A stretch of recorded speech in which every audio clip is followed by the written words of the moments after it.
views and opinions expressed in this program are those of the participants and do not necessarily reflect the views of BronxNet or the program underwriters. Straight ahead, education is key in any person's life, but how do you increase attendance, particularly among African Americans, particularly among African American men? Well, guess what? We'll have that conversation in just a few seconds here on Perspectives with yours truly, Darren Hyme. What's on your mind? Let 'em know. Express what's on your mind. What's on your mind? Let 'em know. Anything relevant to life, you bring it to the table. Whether you make a move solo or a movement with a stable. No fables, you speak on your decisions. Cause in the long run, it's your voice, your views, your vision. Keeping it real with many messages for you to know. This ain't radio, but DJ runs the show. Entertainment, he rocks it. Politics, he locks it. The host with the most would handle any topic. Don't forget to share your perspective, which shines a light. Cause it might make a difference in someone else's life. Make a difference. What's your perspective? Express what's in your heart and your mind. Share your perspective. What's your perspective? Let 'em know. And hello, everyone, and welcome to another edition of Perspectives. I am Darren Hyman. And of course, we thank you for watching us. You can watch Perspectives every week here on BronxNet's Channel 67. Now, if you need more information, you can always go to the World Wide Web, which is bronxnet.org. There you can find about us as well as all the other shows that BronxNet has to offer.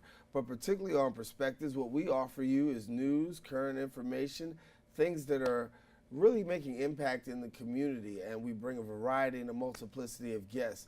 Now, we invite you to stay connected to us. You can do that also on our social networking sites. Hit us up on Facebook at BronxNet Perspectives, Twitter. You can hit us up on the show, and then also me personally, DC Jaime 23, and then also our Facebook page where you can find out about more, and you can let us know what you want to see.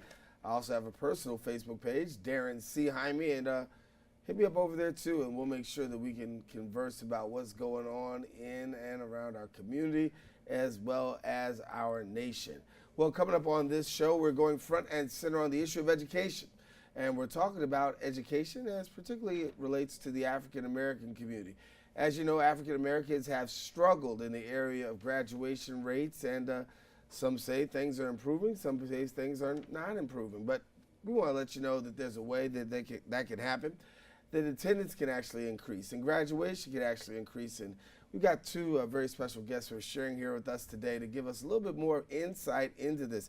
We're pleased to have Dr. Robert Waterman, who is my first guest. He's the Special Assistant to the Vice President of Student Affairs and the Director of the Male Development and Empowerment Center and Black Male Initiative Program. He's also a lifetime member of the NAACP and served as the former chairperson of the Transportation Committee. He is presently now the chair of the Securing Our Institution Cluster for the Black Brooklyn Empowerment Convention. And then we're also joined by Dr. Dennis, well, I should say Dennis William Boyd Jr. We'll call you Dr. Dennis if you want for a few seconds. Dennis William Boyd Jr. He also began his work in the human service industry in the early 90s as a senior camp counselor after completing his degree in business administration and human resource management. He continues his work in the field, and thank you so much for both for joining us. Thank you. Thank you. You know, we unpacked a lot. I unpacked a lot in the intro, talking a little bit about graduation, attendance, particularly in the African-American community and particularly with African-American men. Just as an onset and an entree, tell us a little bit about numbers and what we're seeing. Are things improving, getting better, getting worse? For me, being in the college, and actually before I came to Medgar College, I was in the Board of Ed, substitute teacher, teach fifth grade math. And just from that perspective, looking at the grading system from the third grade, the fourth grade, and the fifth grade, and looking at how many black males can't pass the simple tests, which we call simple, but it's not simple for a third grader or a fifth grader, and looking at those numbers and seeing the failure there, and then moving to Medgar College and looking at the rate of about 77% to what about 20-something% of female versus male that are in Medgar College. And then when we look at those numbers, we're saying, well, is male increasing or male decreasing or just maintaining? I think that there still is an effort where that we should push for more males to coming to college versus males that are ending up incarcerated and behind bars. When we talk about males as a whole, going to school and encouraging African American men to go to school, it's a challenge sometimes because some guys don't want to go to college. Some guys just say, listen, I graduate high school, maybe I'll do a trade or maybe I'll do something else. But you're working together in terms of trying to increase attendance for African American men going to college. Share a little bit about that. So as a consultant, I've worked with DOE schools, charter schools, not-for-profit organizations with a primary focus of African American, Latino men, men of color. And some of the challenges that they're facing personally are challenges of discouragement, what they're experiencing in the context of community, the stereotypes. They're combating all of the different images. They're combating so many different things. And when I listen to them speak, they're talking about what they don't see and what people don't see in them. So they actually, in a lot of cases, become self-fulfilling prophecies of what's been said or what could have been said. Example and a point. So if I've been told that the incarceration rate, black men of color are going to prison more than we're going to college, which isn't true, that becomes my narrative. That becomes the message that I'm hearing over and over again. So when I'm exposed to opportunities of college, I'm not thinking it's possible because I'm hearing in the message that I've been sent since I can remember in maybe 3rd or 4th grade is that I'm expected to go to prison. So I actually engage in things that are readily available for me to fulfill that prophecy versus someone taking me under the wing and saying, this is who you will become. You're gonna graduate, you're gonna get a master's from college, or someone in the family saying you're gonna be the first family member to graduate from college. The messages that we're getting earlier are the messages that become the self-fulfilling prophecy. And these are stories that have been told to me directly. We can look at the numbers that say that there's one, and this was according to, I believe, 2013, that there were 1.4 million black men in college versus 800,000 or whatever that number was, which don't quote me on it, in prison. So that narrative isn't true. Right, but we do hear that, though. We hear the narrative consistently that there are more African American men in prison than there are college. You've heard, so many different numbers in regards to that, but you would get the feeling. What does that do in the psyche of a young man in the educational pursuit, given the fact that this is what I'm being introduced to, this is what I hear? Because if you look in the streets, I'm from Bed-Stuy. I live in Bed-Stuy. I walk the streets, walk the corners. I pastor also in Bed-Stuy, being a pastor for the last 15 years. When I came to Antioch Baptist Church, walking the streets and looking at the condition of our brothers, yes, I walk by, I'm friends now with the corners, we give DAP and the whole 9 yards. But looking from that perspective, when the cops do a drive-by, a pickup, when they do a pat down, check down, you would say, okay, what is these guys going through? You would look at the age difference. You would say, if a young man does not get out of the 8th grade, 9 times out of 10, he's going to end up on that corner. And you look at those brothers that are on the corner who are more influential to the brothers that are in class. Because there is that challenge where if I'm smart and I'm in class, I'm black, I'm a smart black brother in class, I gotta walk the streets back home to that brother on the corner, Marcy Projects, Roosevelt, Gates Avenue Corridor. Those are the areas that they have to come back into the community. Yes, Stuyvesant Heights might be down a block, a couple of blocks, but I don't live in Stuyvesant Heights. I live in Bed-Stuy, and they used to call it do or die. So even in that condition, They still call it do or die, yeah. it's stay alive. So from that perspective, you're asking yourself, okay, how many guys are actually going to college? And like I said, when I started, before I got into the educational business, being a pastor, we did a program called Homework Hoops. We would bring the kids in, do the homework, partnership with the Beacon programs, and do basketball. So I did that for about 7 to 8 years when Charlie Ward, Allen Houston, and all those guys were concerned about community. I don't know, don't quote me, but I might say it. I don't think athletes are concerned these days about community. There was a time when there was a connection between athletes, between actors, between rappers, and whoever comes out of a community gave back to the community. Can you find it now? Because the after-school programs, there's less of those that are happening, and they're closing. But you turn around, another one's closed. Look at the school system. Look at our regular school system. How many schools are closing and becoming charterized, right? Which is, for me, ain't nothing but one of those glorified schools anyway, a charter school. But if I'm looking at the regular public school systems and how they are being managed, there might be an issue. So I might the 800,000 versus 4 million, the numbers, but reality is what I see and what I hear and where I live. My community now dictates my reality. So how are you approaching dealing with these challenges? So when I'm in schools, I work with young men to help them develop a vision for themselves, expose them to opportunities from 3rd grade all the way up through high school and undergrad students as well. Helping them develop a vision, helping them tap into that first time when they said, I want to be A, and they fill in that blank, and helping them reconnect with that, and being the person who coaches them and cheers them on. I break out pom-poms if necessary. I will put on the saddle shoes, definitely no skirt, but to just keep them engaged, because it usually takes one person who believes in them long enough for them to gain traction to believe in themselves. A lot of them are grappling with low self-esteem. They've been demoralized, they've been emasculated. And we're not talking at 15, we're talking at 3 years old, 5 years old, where the messages that they received have been inconsistent with what they initially thought about themselves.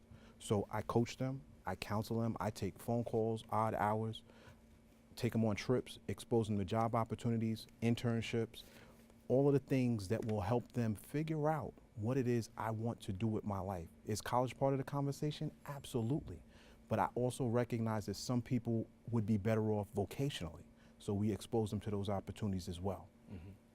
We're going to come back and take a quick break with our guests, and afterwards we're going to talk a little bit about what's called the Barbershop Forum. What exactly is that? Well, we'll break it down when we return right after this. Wow, these are really good. You act surprised.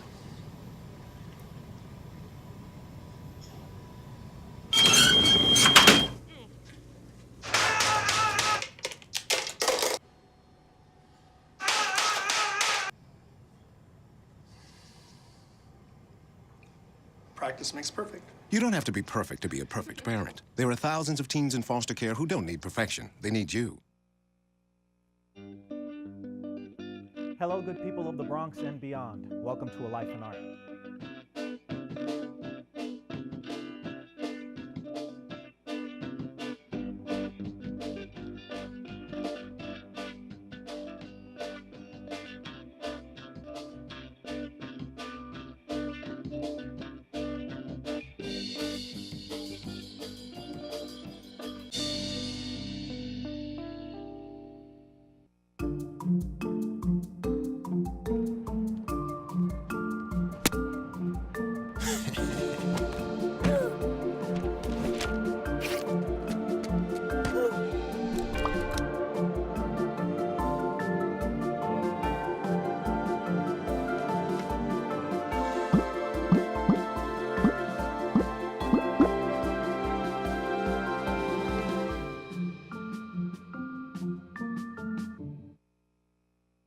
It's Ava, and this is Tess from Vivo's Do-It-Yourselfie, where we recreate the hottest looks from today's biggest music videos. After cleaning out our closet, we have a lot of clothes we don't wear anymore. Like this old t-shirt. It's not garbage, it's actually a brand new rug.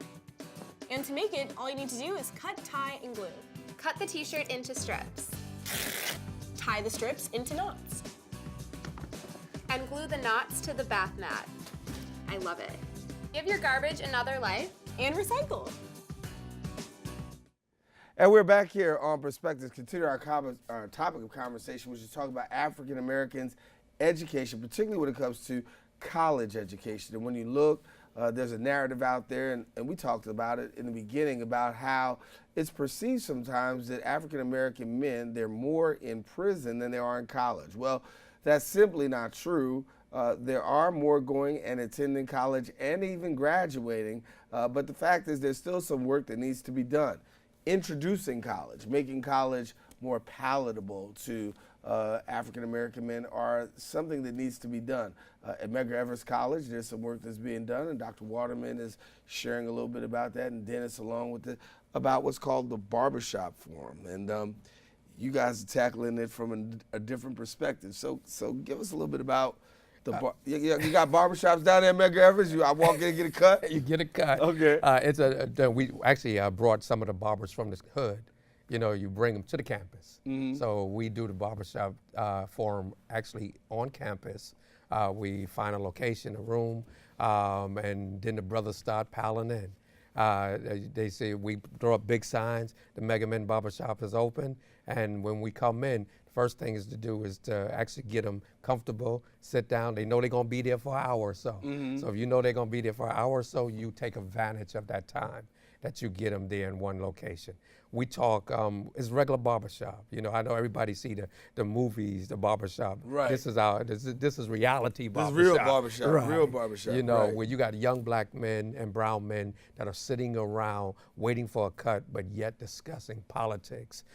Even from the political perspective, dealing with Bernie versus Hillary Clinton. And some of them even do a flashback, understanding what President Clinton did in 1994, and when they are familiar with uncles and fathers going to prison. So that conversation is up in the air, and who are they going to support? Even some suggested Trump. So that political atmosphere where these young brothers are engaged in politics and the conversation about politics, from politics to family to religion, everything you can even think of, women on campus, the whole 9 yard, how to be a gentleman, and the whole 9 yard. So when we bring that conversation, that forum together, we get about 60 to 75 guys in one room. We do about 2 to 3 hours of barbershop cutting. First 30 guys are free. You know, that's the incentive that you get there. Right. You get that free cut, looking fresh on the campus. You know, came in ragged, walking back out swagged. Okay. So with that, that's how we attract them. But we basically talk about the retention piece and how we build out the mentoringship program, and we build out the tutoringship program. Where the mentoringship, where we take the seniors who actually now have dialogue with the freshmen. Those freshmen that come in, and sometimes we know that freshmen are never prepared or ready to even engage in college conversation. Because sometimes being a freshman like myself, I remember the time when I first started. My mother took us to South Carolina, and I finished my high school in South. Came back to New York, started in Brooklyn College, flunked out my first year because I just went to school. There's a difference between going to school and going to school. Right. I just went to school and I just hung out, you know, cafeteria, game room. I just did that lounge the whole year and turned around and flunked out. And sometimes we're not prepared at 17 and 18 to go through a rigorous study group and function and focus on what we have to do, especially if you hit off in those remedial classes, when you're getting the remedial math, the remedial English, and can't get over that hump to get through that before you even start college. So let's talk about turning the corner on this, because obviously we can turn the corner on this. There's some work that we can do to turn the corner. What can we do here? Well, you look at the junior, senior year. Most students, from my experience in working with the high schools, don't start really having conversations about college until the fall of their senior year in high school. So when you talk about SATs, when you talk about college prep, when you talk about college applications, when you talk about doing your regular course load, students are overwhelmed. So the conversations should occur, number one, at home. That should be a conversation that occurs at home. It should be a conversation that they hear and experience throughout their years in college. Here's a story. A gentleman named Charles, back in 2007, tells me he wants to be a street pharmacist. I said, why would you do that? You're extremely brilliant. He had never been exposed to college. He went on his school took him on an HCBU tour. He came back and decided he was going to college. Hold on. If you don't understand what street pharmacist means, that means drug dealer. Just want you to know. Somebody about to say, go ahead. He came back and he says, Mr. Boyd, I'm going to go to college. And I asked him, Charles, what helped you make that decision? He said, being on the college campus. So exposure is key. I had sown the seed in September. He didn't go on the trip until February. But there was something that helped him turn the corner. And I think the conversation, the exposure, because when the most important thing we could do for our young men is give them the information. So when it comes time to make the decision, they're equipped to make the decision. So that's number one. Number two, the exposure as early as possible is key, whether it's a summer program on a college campus, but just having them in the environment, whether it's exposure to parents who are going to college, if the parents haven't gone to college, just connecting them with people who have gone to college and them being exposed to that conversation is so critical, because as they're growing up and they're hearing it, it's what's being reinforced. I always heard you got to go to college, got to get an education. That's the one thing that they can never take away from you. So when it came, do that now? I don't know. Yeah. It's difficult, different language. But it helped me turn the corner when I really wanted to pursue entrepreneurship versus college. Come back and take a final break. We're going to take our final break and come back. When I come back, we're going to talk with Dr. Waterman, talking with him about that one word, exposure. Be right back in just a moment. Did you know kids who play outdoors have healthier lungs?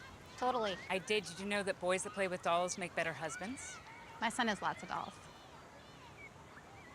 But did you know terry cloth diapers breathe better? I did. It's totally true. Oh, yeah, yeah. Did you know that strollers have the right of way on the sidewalk? Yes. Yep, I did. Did you guys Did you know that kids who eat breakfast have higher GPAs? Yeah, I know. Yeah. That's actually what I was going to say. Did you know babies should never touch silver? It's really bad for them. I knew that. Did you guys know that statistically friendly kids have more friends? Mm-hmm. Yeah. That's obvious. Did you know most people think they're using the right car seat for their kid, but they're not?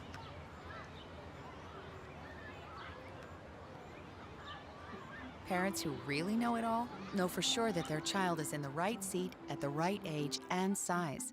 Visit safercar.gov/the right seat to make sure your child is protected. I'm putting that on my blog. I just put it in mine. Your daughter just had her first breakup. Do you A, put yourself in her shoes?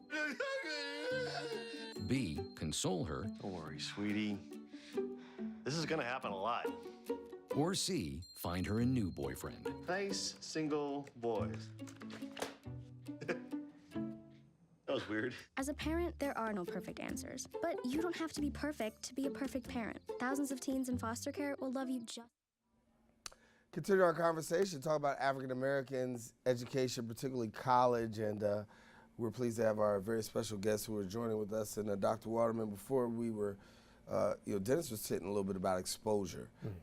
You also say you're a pastor, so you would understand there's a scripture that says, "My people perish for lack of knowledge."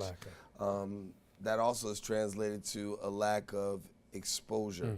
How do you create that exposure on the college campus to allow, or at least exposure to a campus lifestyle in our communities? Because sometimes, just to get them on a campus is a major feat and an accomplishment in itself. One way that we do is the summer program. We do a STEM program on campus on Mega Evans. And we start with the pipeline theory. So Dr. Crew does the pipeline where we connect elementary, high schools to the college. And then we also do the, what is that? It slips my mind. It's where the kids actually start in their junior year in high school and can get an associate degree by the time they finish their senior year. Bridge program. So it's a bridge program that we create in order to get that dynamics that's going on between the community locally and them understanding the college life. How helpful is that bridge in the transition into college? Well, it's very helpful, number one, because students get to experience course workload and get to see that they're actually capable of doing it. There's this myth that college is harder than high school, and I actually disagree. I think college is easier than high school. But when they think that they're not capable of doing the college work because of a score on the SAT, because of what a teacher may have said during their high school or their school career, they're going in defeated thinking that I'm not capable, when that's not actually the reality. But once they gain the traction through a bridge program or exposure to college level work and just understanding how it works, equipping them to navigate becomes the easy part. I have under 2 minutes, so I got to get this in here real quick. Talk to me about this testing, because I had a young man share with me, you know, I do all this testing, high school, core, you know, Common Core, trying to get this, you know, testing, and it's almost like we had to convince him. He's so worn out from testing that he doesn't even want to try to make the attempt for college. Because when I came into the regular Board of Ed, the testing was so prevalent. It was just test. There was no teaching. Right. And this is what we're failing at. The system would test you but not teach you. Right. If you teach me, you don't have to test me. But the teachers are also teaching to test. To test. And not that's teaching, they're right. teaching to test. So get you ready for this test. Right, so what are you actually learning? So, and everybody knows about testing is regurgitating and just putting it down and forgetting it. Mm-hmm. Learning is a system where you inhale it and it becomes a part of you. Mm-hmm. So our system in the Department of Ed, it seems like it's not focused on I don't want you to keep it. I just want you to learn it, take the test, and go to the next test. Mm-hmm. So that testing is a very, it's shrewd. Right. By the time they get to college, they haven't learned anything. Before I get out of here, let me let you share a little bit real quick, and then also as a part of your close, share how people can get in touch with you and latch and connect with what you got going on. Okay, so as we close, the thing about testing is that it compromises people's ability to think and critically think and analyze information. So I wonder if it's by design or by accident as to whether or not they're only being tested versus being taught how to think and analyze the information that they're given.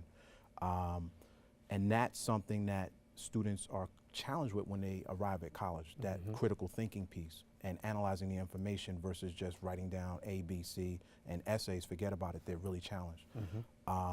Because that writing element really doesn't exist at the high school level the way it once did. So that's the testing piece and the critical thinking and the analyzing piece. People can reach me. They can visit the website, which is www.mr-boyd.com, or they can reach me via phone through 718-785-5541. All right, Dr. Waterman, real quick, how to get in touch with you? That's at Medgar Evers College, R-W-A-T-E-R, Waterman, at mec@cuny.edu. Been a pleasure having you both share with us here on Perspectives, and thank you so much. All right, well, listen, that about wraps us up on this edition of Perspectives. Darren Jaime saying, stay safe. Share your perspective with somebody else. It just might make a difference in somebody else's life. Get in touch with these two gentlemen. They can definitely help you and help your child on the road to college. Your views, your vision, keeping it real with many messages for you to know. This ain't radio, but DJ runs the show. Entertainment, he rocks it. Politics, he locks it. The host with the most would handle any topic. Don't forget to share your perspective with shines of light, cause it might make a difference in someone else's life. What's your perspective? Express what's in your heart and your mind. Share your perspective.